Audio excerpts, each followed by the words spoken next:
Hey everyone, how's it going? It's ThatKSkid, and today you're going to be listening to a story about my parakeet that I owned back in 5th grade. Now, this parakeet's name was Paco.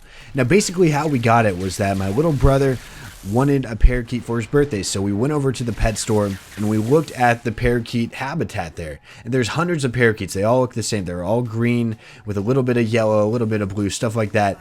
And they were very pretty birds. And now I wondered why it was taking him so long to pick a bird, because they all look the same, basically. Like, they were basically all the same. It's like 100 clones inside a box. I'm like, why not just pick one?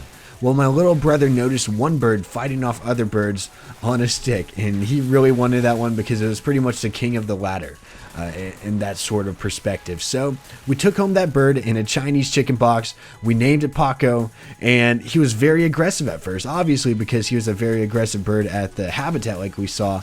But he was just a very aggressive bird, and it always bit our fingers. But after time, it got used to us. But this bird was a huge taunt with my dog. It would always taunt my dog, and it was very funny. And imagine Tom and Jerry. That's what it was like in our house with my bird and my dog. And it was very funny. But after time, it got a little bit loud, and my parents were starting to get very upset with all the noise. So when we were at the pet store again to pick up some more dog food and parakeet food, my dad asked one of the owners and asked, like, how do I get my dog and my bird to get along? Like, what do I have to do?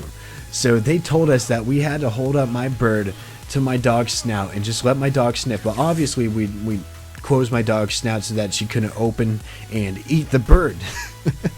So we did exactly that when we got home. So we took the bird out of its cage, held my dog's snout, and when my dad went up and put the bird up next to my dog's nose, my bird kind of just bit the crap out of her nose and just went straight out, and my dog whined. And my dog couldn't do anything. My dog was so scared, and my bird was going after it. She keeps biting it, so we had to pull her back, put her in her cage. My dad's crying in tears. I'm crying in tears. And that was one of the funniest memories ever from my pets in general. That was hilarious. And if you could just imagine this aggressive bird just bite the crap out of a dog's nose, and oh, poor dog. Oh man, but it was hilarious though, nonetheless. And my dog was okay, obviously, but it was very funny. But then my bird, she never had a mate. But basically, my bird fell in love with her mirror. And I'm saying her. Wow, I kind of just spoiled something, but basically we thought our parakeet was a guy, and we called her Paco, like I said.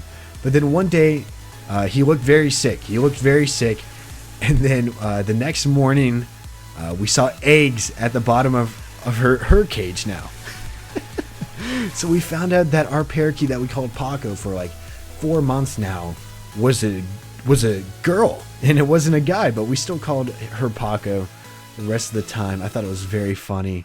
But there's eggs at the bottom of her cage, and we're like, holy crap. Now, basically how birds reproduce is that whenever they think that they have a mate, they produce the eggs, and the mates fertilize the eggs after the eggs are already out. So she never got fertilized in any way, shape, or form, so these eggs would never hatch unless there was a male parakeet here.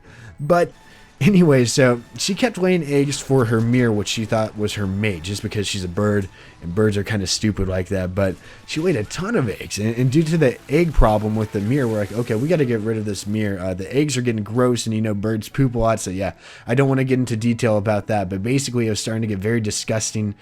And so we took out the mirror. And instead we got a disco ball, which was kind of like a mirror, but it wasn't really, like, you couldn't really see reflections that well.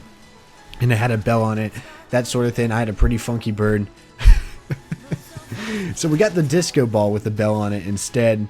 And the disco ball was, like, again, like, it was hard to see a reflection. You could see colors, but you couldn't see like an actual thing, because it was like all jagged edges and stuff like that.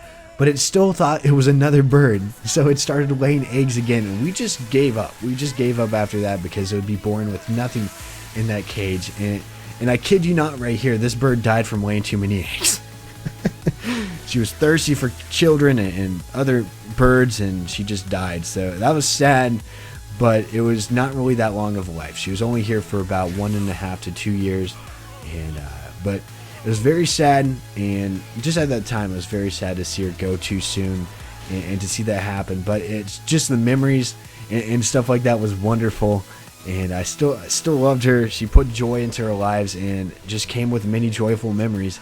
And it was something very funny, I think, in my past, and I thought it was a story that might be kind of funny to share with you guys. So hopefully y'all enjoyed. Make sure to leave a like down below or a dislike if you hated this, and tell me if you guys want more stories, because I'm definitely down to do so before Call of Duty Ghosts comes out. So yeah, thanks again for watching, and I will talk to you all later.